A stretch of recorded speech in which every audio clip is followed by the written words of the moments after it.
ভাই আপনাকে ধন্যবাদ জানাচ্ছি, স্বাগত জানাচ্ছি আমাদের আজকের এখন প্রকাশে। শুরুতেই আপনার কাছে একটু আলোচনায় চলে যেতে চাই। চট্টগ্রাম বন্দর প্রসঙ্গে নানা আলোচনা হচ্ছে, সাম্প্রতিক সময় আমরা দেখছি বলা হচ্ছে আপনারা বিদেশিদেরকে চট্টগ্রাম বন্দর দিয়ে দিচ্ছেন, আসলে ব্যাপারটা কি? ধন্যবাদ।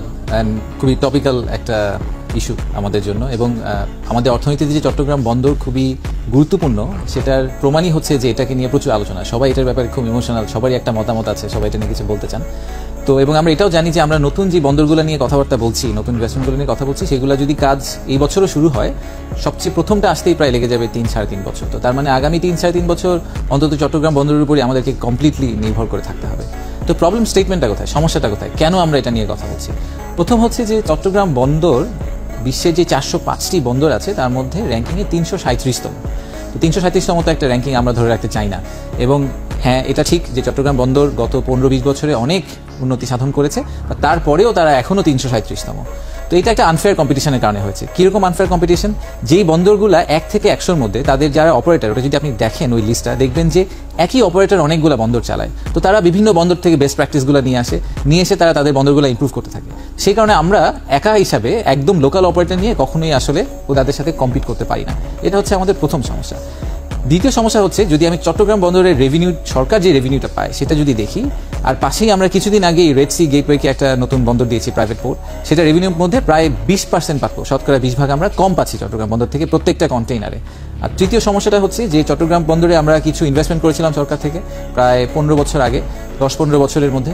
তো সেই ক্রেনগুলো আসলে কিন্তু টেকনোলজিটা পিছিয়ে চলে যাচ্ছে। সো এখানে একটা আগামী 5-7 বছরের মধ্যেই, ইনফ্যাক্ট 3 থেকে 5 বছরের মধ্যে আমাদের ধারণা প্রায় $200 মিলিয়ন মতো ইনভেস্টমেন্ট লাগবে। তো সেই ইনভেস্টমেন্ট করার সক্ষমতা আসলে আমাদের লোকাল অপারেটরদের আছে কিনা। তো এই 3টা প্রবলেম স্টেটমেন্টকে সলিউশন হিসেবে দাঁড় করানোর জন্য, এই প্রবলেমগুলোর সলিউশন হিসেবে আমরা যেটা চিন্তা করেছিলাম যে আমরা একটা বিল্ড অপারেট ট্রান্সফার মডেলে আমরা একটা বিদেশি অর্গানাইজেশনকে নিয়ে আসবো, অপারেটরকে নিয়ে আসবো, যাতে সে আমাদেরকে ওই টেকনোলজি দিতে পারে, বেস্ট প্র্যাকটিসগুলোকে নিয়ে আসতে পারে, ইনভেস্টমেন্টটা করতে পারে, but at the same time সেটা আমার কাছে খালি লিজ নিচ্ছে। সো একসময় সে আমাকে এটা আবার ফেরত দিয়ে দিবে। তো সেই সময়ের মধ্যে আমরা শিখে যাবো কীভাবে বন্দরটা চালাতে হয়, তখন আমরা নিজেরাই সেটাকে চালাতে পারবো। আর এটা নিয়ে যে বড় দুটা সমস্যা নিয়ে সবাই কথা বলেন, একটা হচ্ছে জাতীয় নিরাপত্তা, আর একটা হচ্ছে যে আমাদের কর্মসংস্থান। তা আমি মনে করি না যে দুটার কোনোটাতেই আসলে ইম্প্যাক্ট হবে। প্রথমত জাতীয় নিরাপত্তার ব্যাপারটাতে আমাদের বাংলাদেশ নেভিকে আন্ডারমাইন করার কোনো কারণ নাই। ওনারা ঠিক পাশেই আছেন, ওনাদেরকে পাশে রাখা হয়েছে বন্দরগুলোকে প্রোটেক্ট করার জন্য। তা আমি শুধুমাত্র এটাই মনে করি যে নেভি পাশে থাকাটা হচ্ছে বন্দরকে আরও শক্তভাবে প্রোটেক্ট করার একটা ব্যাপার। আর এখনকার বিশ্ব তো আসলে একটা ইকোনমিক ডিপ্লোমেসির দিকে চলে গেছে।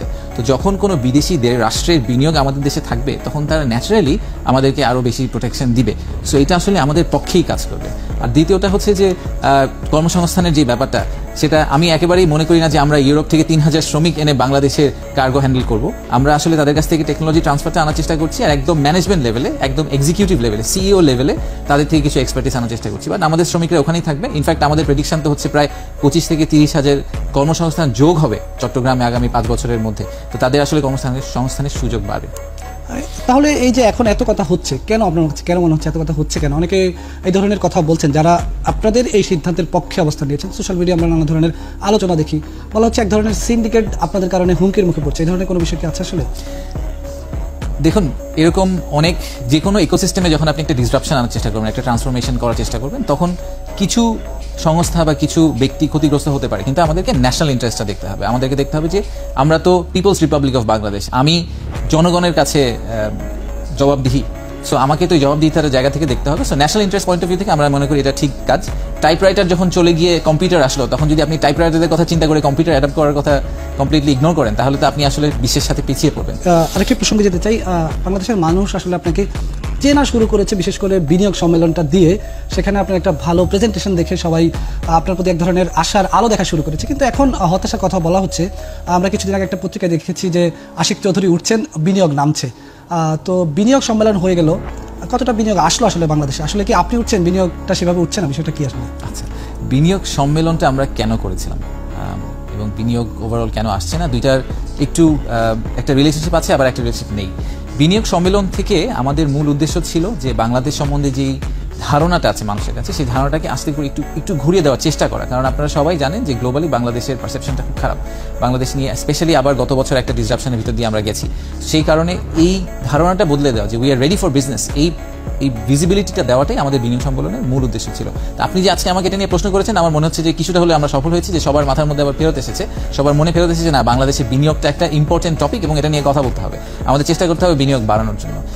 এই বিনিয়োগ সম্মেলনের যাবতীয় আউটপুট আপনারা আগামী 1 বছরের মধ্যে দেখতে পাওয়ার কথা না মোস্টলি, কারণ হচ্ছে যে কোনো বিনিয়োগের লাইফ সাইকেলটা অনেক বড়। সে একটা বিনিয়োগ সম্মেলনে এসে চেক লিখে তো আর বিনিয়োগ করে ফেলে না। সো এই বিনিয়োগ সম্মেলনে যেই বিনিয়োগটা হয়েছে, যেই 3,500 কোটি টাকা আমরা বলেছিলাম 3,500 কোটি টাকা বিনিয়োগ হয়েছে, সেই বিনিয়োগটা কিন্তু লাস্ট 2 বছর ধরে ওটা নিয়ে হয়তো কাজ হচ্ছে, ফাইনালি এখানে এসে জিনিসটা ম্যাচিউর করলো।